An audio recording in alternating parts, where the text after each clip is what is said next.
Be afraid. Be very afraid.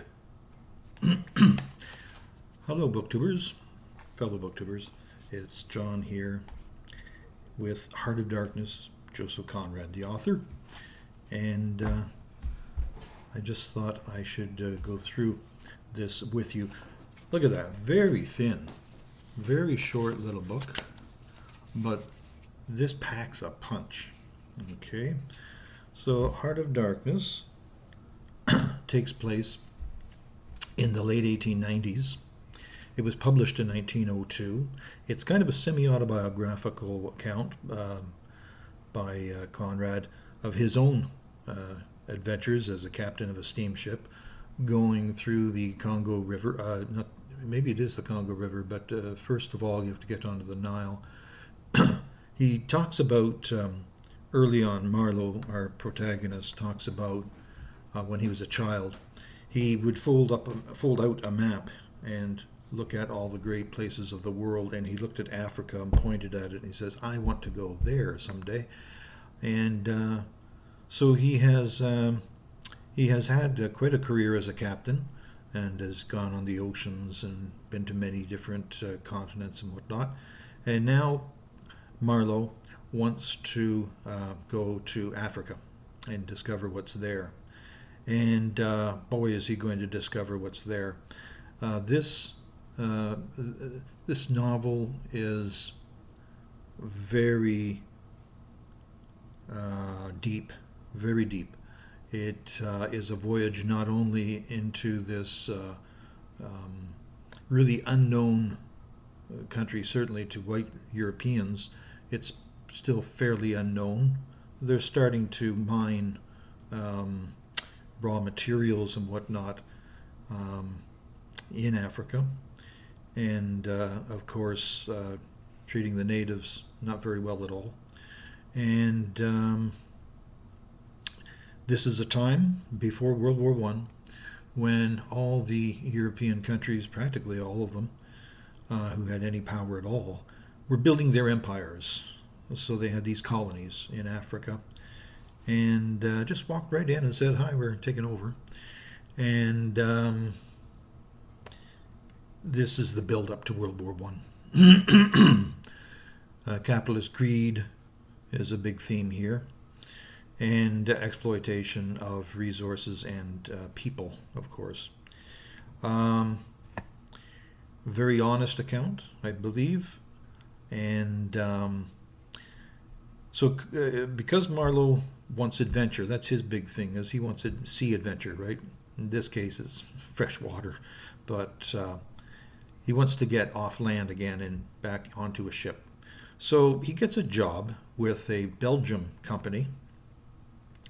And when the novel begins, he's actually on the Thames River, anchored there, talking to some other sailors about his adventures in Africa. This is, he's looking back at it already, but we don't get to go with him until he starts his stories that he's telling these men. And there are some company officials there as well. Well, the company had hired Marlowe to go to Africa, to the Congo in particular, to the outermost outpost, or maybe they call it the innermost outpost. It's the farthest one away from civilization.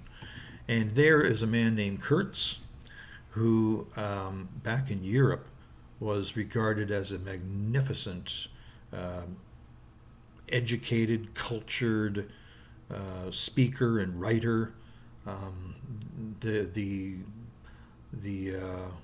people who speak of him have said he will go very far, perhaps a prime minister of a European country. He's really, really quite well respected and a very civilized man.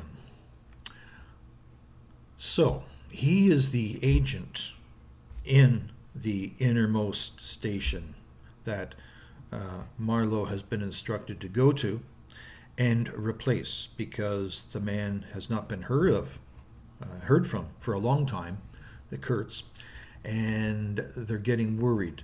The company is getting worried about his welfare, but most of all, of course, for the ivory that he is hoarding and hasn't been sending out at all. And he has more ivory at his station than all the other agents and outposts along the way combined. So you can imagine the company wants their hands on that, right? Yeah, they want to get their hands on that ivory, dollars and cents. So Marlowe undertakes this journey. The first thing he does, of course, is he has to see the doctor, the company doctor, and make sure that everything's all right and his pulse is all right and everything else. But then the doctor asks if he can measure Marlowe's head with this caliper kind of device. Very weird. He likes to measure the heads, he says, of men going out there, as he says. And so Marlowe decides to humor him and, says, yes, sure. And so he goes through that. And then Marlowe asks, do you measure their heads when they come back? And the doctor says, oh, I never see them. So foreshadowing. There are other incidents of foreshadowing before he leaves England and goes off, or not England, but I mean he has to go to Belgium first for the company. That's where the company is, and then off to Africa.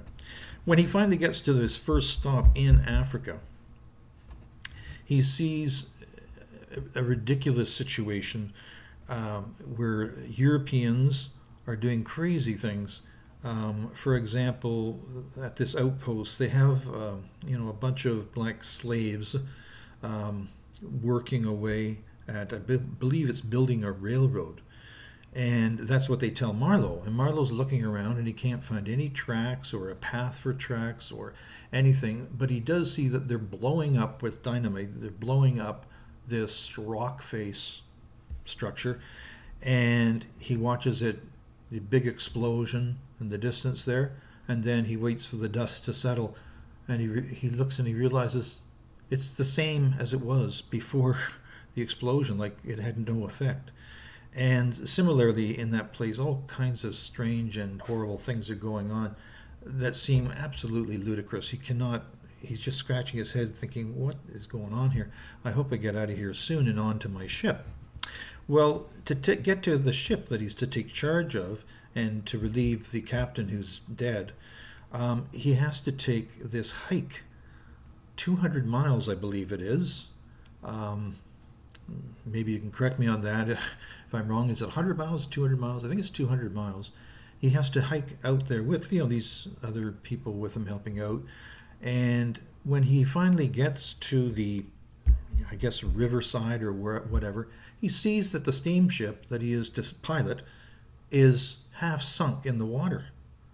And so it takes him, I believe, a couple of months to, bail the water out and pull this, steamboat up to the shore with lots of help and, get it ready to go on again. So he finally does, and he goes on this steamboat on the way to where Kurtz's place is, right? And so it's a long voyage, and just before he gets to Kurtz's place, he, before that, I should mention just how searing this is psychologically. He tells in great description about, there are two words that will repeat a lot in this novel. One is brood and brooding. The other is gloom and glooming. So sometimes he'll say the brooding gloom, or the glooming brood, or just brood, or just gloom. And they repeat very effectively throughout the novel, and it's a bit of a creepy feeling. Also, he describes beautifully the idea that along this river with its twists and turns, he finds that the river provides a bit of an opening of trees, but then when he looks back, he sees that behind him, the trees have sort of closed in, or that's the feeling he gets. He is going farther and farther into this great forest. Trees. He goes on about the trees always trees. It is impenetrable forest. And he gets the feeling that he's traveling back in time to the very first birth of man, let's say. So he gets that feeling. When he finally does reach Kurtz's station, after Kurtz had apparently sent some savages to attack the ship and say, go away, he finally gets there and he meets up with a young Russian man who works for Kurtz. And it's clear to him that this young Russian man is completely insane, or perhaps it's post-traumatic stress disorder, right? Having been so far away from any civilization for so long, or civilization that they're used to. The other thing is Marlowe travels up to where Kurtz's little house is, I guess you could say, and he notices there are ornaments on top of the picket fence. On each picket, or every now and then there's a picket where something interesting on it. When he gets close, he realizes these are skulls of black natives who apparently have crossed Marlowe and paid a heavy price for that.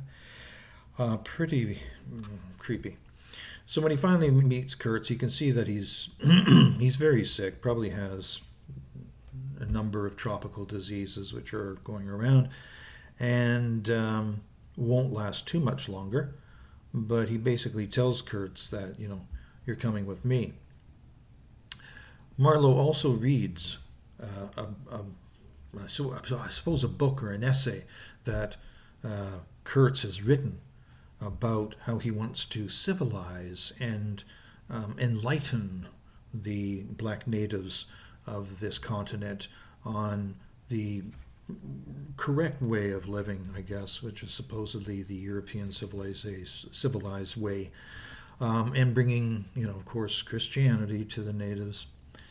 And then the essay stops abruptly, and in Kurtz's handwriting in very big capital letters, he finishes off with "exterminate all the brutes." So Kurtz has crossed over into the madness, and what causes this is, it's really quite clear. Nobody's to stop him. There he is. He's the head of this outpost way out where no white man has ever been before, and no one's going to stop him. It was complete lack of restraint, as Conrad puts it. And he forces Kurtz back. Kurtz doesn't want to leave. Forces Kurtz onto the ship, and Kurtz dies along the way. I realize these are spoilers, but it shouldn't bother your reading of it. And one of the last things Marlowe does before he brings it on back for an epilogue is he cuts off the raft that he had been carrying full of ivory, just lets it go. And it's sort of an act of defiance that Marlowe completely disagrees and is disgusted by this capitalism without any checks or balances, without any limits at all, which he believes is just about the darkest thing and it's worse that it's a civilized person displaced into the wilderness will do more harm than any native of that wilderness can do. Because again, no checks and balances and controls like guns and things like that that the natives don't have. So it's a very interesting book. I won't tell you the absolute ending like the epilogue when he meets Kurtz's fiancée, and I'll leave it at that. My next video will be taking on the response to Heart of Darkness, which is Chinua Achebe's, what is it now? Oh yeah, Things Fall Apart. Okay, bye for now. Thank you.